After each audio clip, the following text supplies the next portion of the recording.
Government हमारे India में लाई है। तो उसमें पहले तो ऐसा हुआ करता था कि जो 10+2 का है ये कॉन्सेप्ट चलता था, लेकिन 2020 में जो न्यू एजुकेशन पॉलिसी को लाया गया ताकि शिक्षा में कुछ बदलाव लाया जा सके। अब गवर्नमेंट रूल्स आ गए हैं कि 8 तक के बच्चों को फेल ना किया जाए। अब न्यू एजुकेशन पॉलिसी आएगी तब तो बिल्कुल ही नहीं, क्योंकि असेसमेंट हम खुद कर रहे हैं, इवैल्यूएशन हम खुद कर रहे हैं, तो अपने बच्चे को क्यों फेल करेंगे। अब एक पेरेंट अपने बच्चे को कितना प्यार से, बहुत ही लाड़ प्यार से उसको तैयार करता है। जब बच्चे को अपना समय अपने माँ बाप के प्रति देना होता है तब पता लगता है कि वो अपनी चीज़ों से भटक गया है। या इसको ऐसे हम कह सकते हैं कि 4 दिन पहले कोई शख्स मिला, चाहे वो लड़की हो या लड़का, वो अपने पेरेंट्स को एक पल के लिए याद नहीं रखना चाहता। उस 4 दिन पहले मेरे शख्स के लिए मर मिटने के लिए तैयार हो जाता है। कि गलती सबसे होती है, गलती को स्वीकार कर लेना और उसको मान लेना और उसको सुधार लेना, ये सबसे बड़ी अच्छाई होती है। क्योंकि सबसे पहले तो मैं बच्चों को यही कहना चाहूंगी कि सबसे पहले आप अपने पेरेंट्स को निग्लेक्ट करिए। अगर प्रॉब्लम शॉर्ट आउट करने के लिए है तो आप करिए, नहीं तो उसको समझाइए कि ये लाइफ पार्टनर आपका गलत है, ये सिर्फ आपको यूज करेगा और यूज करके छोड़ देगा। लाइफ में कभी भी कुछ भी करें तो बिंदास करें, दिल खोल के करें, लेकिन उसमें सबसे बड़ी बात है अगर आप गलत कर रहे हैं तो दिमाग से सोचें, दिल से ना सोचें, क्योंकि जब दिल से सोचते हैं तो गलतियां हो जाती हैं।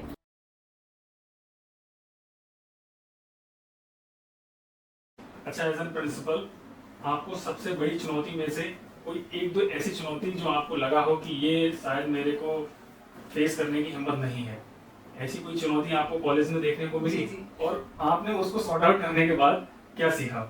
एक्चुअली एक प्रॉब्लम मेरे सामने आई थी जो मेरा दिल एकदम दहल गया था जी। एक बच्चे ने अपनी नस काट ली थी इसी उससे कि मैं उस लड़के के साथ भाग जाऊंगी और मैं घर पे नहीं रहूंगी। अच्छा, होता क्या है कि पेरेंट्स जब सपोर्ट करना बंद कर देते हैं तब बच्चा ज्यादा इनसिक्योर फील करता है। एक बच्ची का केस उसमें वो सॉल्व किया, उसमें एक्चुअली उस बच्चे ने मेरे पैर पे गिर गई वो, और हमारे यहाँ बच्चे जो है पैर नहीं छूते हैं गर्ल्स बेसिकली। तो मैंने उसको कहा कि बेटा ये जो है ये तुमने क्यों किया ऐसा गलत कार्य? तो बोली वो मेरा फ्रेंड था, उसने मुझे छोड़ दिया तो मैं अब मर जाऊंगी। तो मैंने उसको अपने सीने से लगाया, मैंने कहा बेटा ये अंत नहीं है, वो फ्रेंड था ही नहीं जिसने तुम्हें छोड़ दिया, तुमको अभी बहुत आगे जाना है। इसी तरह से एक बच्ची और थी जब मेरे को कभी चैलेंजिंग था, बच्ची पेपर देने आई और पेपर देने घर वाले कहते हैं कि पेपर देने गई है बच्ची हमारी, और बच्ची पेपर देने के लिए घुसी ही नहीं और वो गेट से ही चली गई, कहीं बाहर घूमने के लिए नहीं, एक तरीके से अब किसी ने बहला दिया होगा, वो चली ही गई। अब मेरी समझ में नहीं आ रहा था कि अब एज ए प्रिंसिपल ये तो बहुत बड़ी बात थी कि मैं इसको कैसे हैंडल करूँ। फिर अचानक से जब 2 घंटे में यही देखा गया कि इस एरिया में या उस एरिया में बच्चा किधर गया, तो जो कैमरे लगे हैं बेसिकली मैंने हर जगह कैमरे लगवा रखे हैं, उससे पता चला क्या डायरेक्शन थी बच्चे की, और उसके थ्रू हमने पुलिस को इन्फॉर्म कराया और उस बच्चे को हमने पता करा के और उसका जो है सीधा पेरेंट्स को उनको इन्फॉर्म करके पेरेंट्स के पास पहुंचा दिया। तो ये जो होती है ना एज ए प्रिंसिपल, बहुत बड़ी चुनौतियां होती हैं जिनमें हम अपने बच्चों को सेव कर पाए। ऐसी चुनौतियां शायद ही किसी कॉलेज वालों को हैंडल करने को मिलती हो।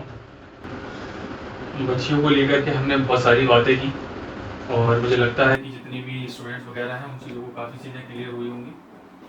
आपने नोटिस किया होगा कि जो नई शिक्षा नीति है जो गवर्नमेंट हमारे इंडिया में लाई है, तो उसमें पहले तो ऐसा हुआ करता था कि जो 10+2 का है ये कॉन्सेप्ट चलता था, लेकिन 2020 में जो न्यू एजुकेशन पॉलिसी को लाया गया ताकि शिक्षा में कुछ बदलाव लाया जा सके, तो 10+2 के बोर्ड को रिप्लेस करते हुए अब जो है 5+3+3+4 का कॉन्सेप्ट लाया गया है।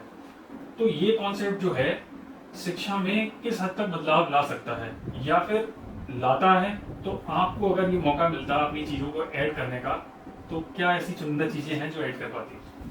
देखिए, अगर हम 10+2+3 की बात करें तो ये कंसेप्ट हमारा कोठारी कमीशन ने बनाया था 1986 में। नो ये 1968 में कोठारी कमीशन हमारा 1964 और 66 में था, जिसमें अध्यक्षता थी प्रोफेसर दौलत सिंह कोठारी जी की, जिनकी अध्यक्षता में एक प्रस्ताव पारित हुआ था न्यू एजुकेशन पॉलिसी का, और फिर 1968 में पहली न्यू एजुकेशन पॉलिसी आई थी जिसमें ये हमारा बन गया था कि हमारे जो है 10+2+3 के बच्चे, इसमें बेसिकली होता क्या है कि जो हमारे 6 साल के बच्चे होते हैं, उन्हें फर्स्ट क्लास में हम एडमिशन दिलाएंगे। हाँ। ये बेसिकली गवर्नमेंट पॉलिसी है, गवर्नमेंट के स्कूल्स में ही फॉलो होती थी। हाँ। और उसके बाद जो हमारा 6th 7th 8th आ गया, और क्योंकि 1 to 5th हमारी प्री एजुकेशन मानी जाती थी, और उसके बाद हमारी जो है जूनियर की हो जाती थी 6 to 8, और फिर सेकेंडरी हो गई 9th 10th 11th 12th, इस तरीके से। और फिर ग्रेजुएशन हमारा 3 इयर्स का, तो 10+2+3 एजुकेशन पहले फॉलो हुई। उसी को कंटिन्यू करते हुए 1986 में जो हमारी सेकेंड नेशनल एजुकेशन पॉलिसी बनाई गई, जिसमें हमारी जो 3 प्रधानमंत्री इंदिरा गांधी जी थी, जिनकी अध्यक्षता में ये बनाई गई थी, उसमें भी सेम बहुत सारे वर्क किए गए थे, सेम एजुकेशन पॉलिसी को आगे बढ़ाया गया था। इसके अलावा Navodaya schools, operation black board, ऐसी बहुत सारी योजनाएं थी जो हमारे प्राइमरी स्कूल्स में अप्लाई होती थी। इसके अलावा कई कार्य किए गए, जैसे कि उसमें स्कूलों में इस तरीके से बदलाव किया जाए, बच्चे को सिखाया जाए, क्वालिटी एजुकेशन दी जाए। फिर उसके बाद प्रोग्राम एक्शन आया 1992 में, उसमें भी कुछ चेंजेस हुए। इन सबको चेंज करने के बाद भी हमारी यही एजुकेशन पॉलिसी फॉलो होती रही। फिर अभी हमारे जो है 2020 में ये जो हमारी पॉलिसी बनी, न्यू एजुकेशन पॉलिसी 5+3+3+4, इसमें इन्होंने हमारी ईयर बढ़ा दिए बच्चे की, इसमें 3 इयर्स और ऐड कर दिए। मतलब पहले स्कूलिंग हमारी 6 इयर्स से स्टार्ट होती थी, अब हमारी स्कूलिंग जो है वो 3 इयर्स से स्टार्ट हो जाएगी। वो 3 इयर्स का बच्चा हमारा स्कूल में जाएगा। पहले हमारे यहाँ जब हम प्राइमरी स्कूल में पढ़ाने गए थे, तब ऐसे करके हाथ करके बच्चे को देखा जाता था, अगर वो अपना कान पकड़ ले रहा है देन उसका एडमिशन होगा, ये पहचान थी। और आज 3 इयर्स का बच्चा हमारा जाता है तो उसका एडमिशन लिया जाता है, बट उसको बाल वाटिका के रूप में पढ़ाया जा रहा है, उसको खेल खेल में शिक्षा दी जा रही है, उसको पता भी नहीं है कि उसको पढ़ाया जा रहा है। प्ले रोल जो हमारे इंग्लिश मीडियम स्कूल में प्री एनसी और केजी के रूप में चलता है। लेकिन उसके बाद जो है अगर हम बात करें, इसमें जो हमारी स्कूलिंग है, स्कूलिंग हमारी 18 इयर्स हो गई, मतलब 3 इयर्स उसमें ऐड हो गए। और इसकी जो बेनिफिट की बात करें 5+3+3+4 का, तो एक हुआ कि जो डिग्री कॉलेजेस में पहले हुआ करता था कि जैसे मान लीजिए किसी बच्चे ने ड्रॉप कर दिया, 1 साल एडमिशन लिया फिर देन ड्रॉप कर दिया, अब उसका पूरा बीए या बीएससी या बीकॉम उसको स्टार्टिंग से करना होता था। लेकिन आजकल क्या है कि अगर 1 साल का बच्चे ने कर दिया तो उसे डिप्लोमा मिल जाता है, अगर गैप भी कर दिया किसी कारणवश तो भी उसको जो है डिग्री मिल जाती है। तो ये चीजें अच्छी हुई। लेकिन अगर हम बात करें कि जैसे कोई भी कार्य होता है ना, एक सिक्के के 2 पहलू होते हैं, एक अच्छा होता है और एक बुरा होता है। तो कोई भी पॉलिसी बनती है, हम ही लोग घर में कोई रूल्स बनाते हैं तो उसके बेनिफिट्स और नेगेटिव एस्पेक्ट्स होते ही होते हैं। तो उसमें जो है हमारे कहीं ना कहीं रिलेशंस में बहुत असर पड़ा है।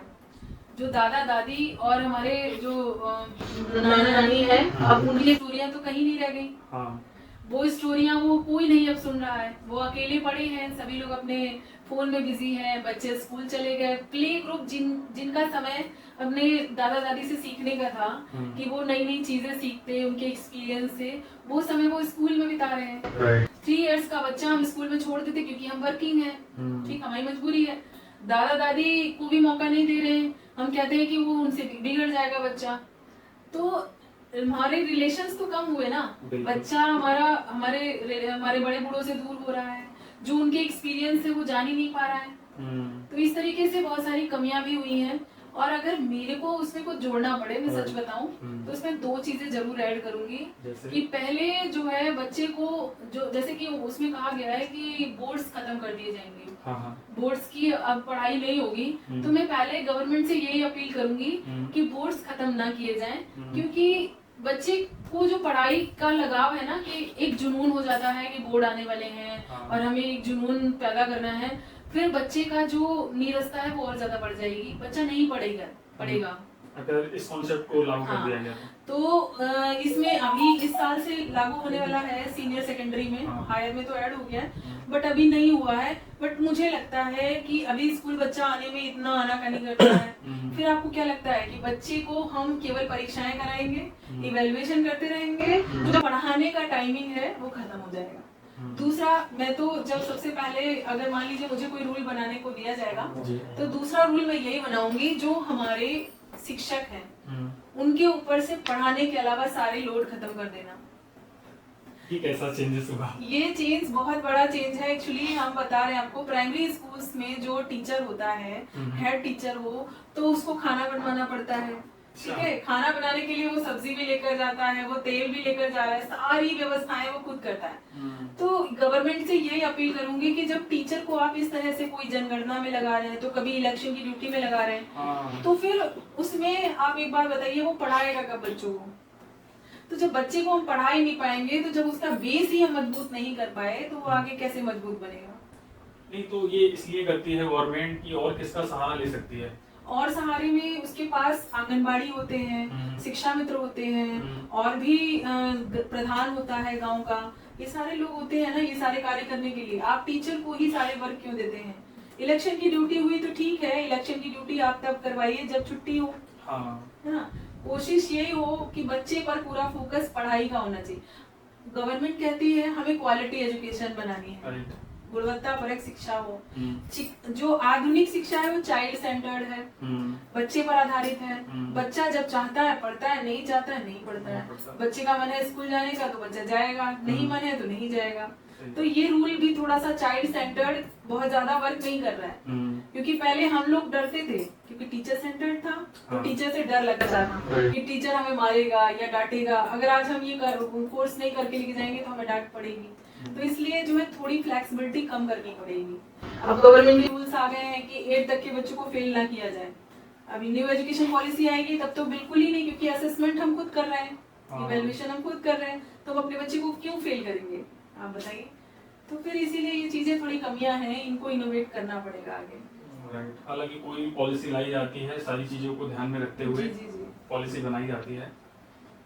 But last not the least, एक बहुत ही क्रूशियल सवाल मैं पूछना चाहूँगा आपसे, कि पहले एक छोटा सा एग्जांपल देना चाहूँगा, फिर उसके बाद मैं क्वेश्चन रखूँगा अपना, कि जिस तरीके से एक किसान अपनी फसल को अपना खून पसीना एक करके उस फसल को तैयार करता है, फाइनली जब फसल को काटने का समय आता है, तो सपोज ऐसा करिए कि फसल खराब हो जाए, या कीड़े लग जाएं, या जानवर घुस जाते हैं तो फसल खराब हो जाती है।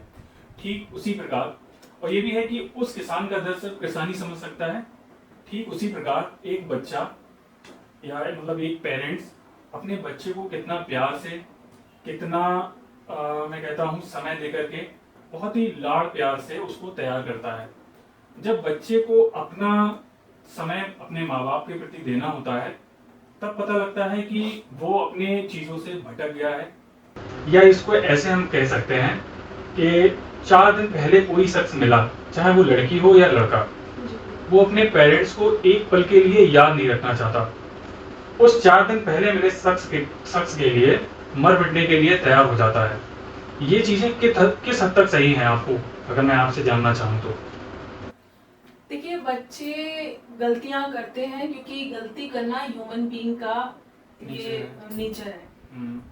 पर गलती करने का मतलब ये नहीं होता है कि वहीं पर खुद को खत्म कर देना, है ना। क्योंकि कहा गया है कि गलती सबसे होती है, गलती को स्वीकार कर लेना और उसको मान लेना और उसको सुधार लेना, ये सबसे बड़ी अच्छाई होती है। क्योंकि दूध जो है वो फटता जरूर है, लेकिन फटने के बाद वही व्यक्ति खुश होता है जिसे पनीर बनाना आता है। तो वही चीज है कि पेरेंट्स के सामने बहुत बड़ा टारगेट आता है कि हमारा बच्चा, हमने छोटे बड़ से मतलब उसको पैदा किया, पैदा करने के बाद इतना बड़ा कर दिया, अचानक किसी एक व्यक्ति के लिए वो हमें भूल गया या भूल गई, तो उसमें हम अपने बच्चे पर भरोसा करना सीखें। बच्चे को भी हमें बहुत प्यार से समझाना पड़ेगा। बिलीव मानिए, ऐसी भी सिचुएशन मेरे सामने आई है और मैंने उसको हैंडल किया है। तो उसमें मैं आपको बताऊं तरीका क्या होता है। सबसे पहले आप उस शख्स से मिलिए जिसके लिए वो अपने पेरेंट्स को छोड़ रहा है। उसकी फीलिंग्स और उसका जो मोटिव है उसको जानने का प्रयास करिए। अगर वो बच्चा आपके बच्चे के लिए ठीक है, तब तो आप उसका साथ दीजिए। अदरवाइज आप अपने बच्चे को बहुत प्यार से ट्रीट करिए, उसको समझाइए कि जिस लाइफ पार्टनर को आपने चूज किया है वो आपको लाइफ की मजेदार में छोड़ने वाला है। आजकल आप देखिए कितने केसेस सामने होते हैं, 4 दिन लड़की रहती है लव मैरिज में और 4 दिन के बाद वो वापस अपने मायके आ जाती है।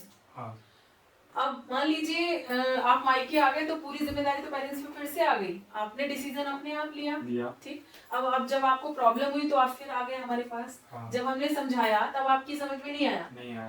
तो मैं हर बच्चे से यही कहना चाहूंगी कि सबसे पहले आप अपना कोई भी रिलेशन है अपने पेरेंट्स को दिखाएं, बताएं कि मैं ये कर रहा हूँ या कर रही हूँ।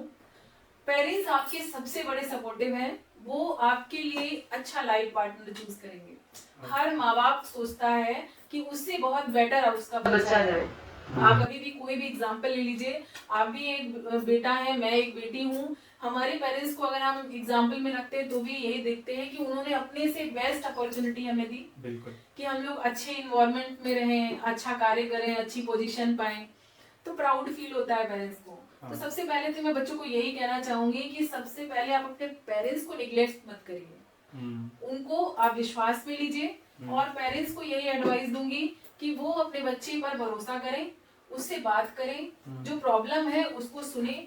अगर प्रॉब्लम शॉर्ट आउट करने के लिए है तो आप करिए, नहीं तो उसको समझाइए कि ये लाइफ पार्टनर आपका गलत है, ये सिर्फ आपको यूज करेगा और यूज करके छोड़ देगा।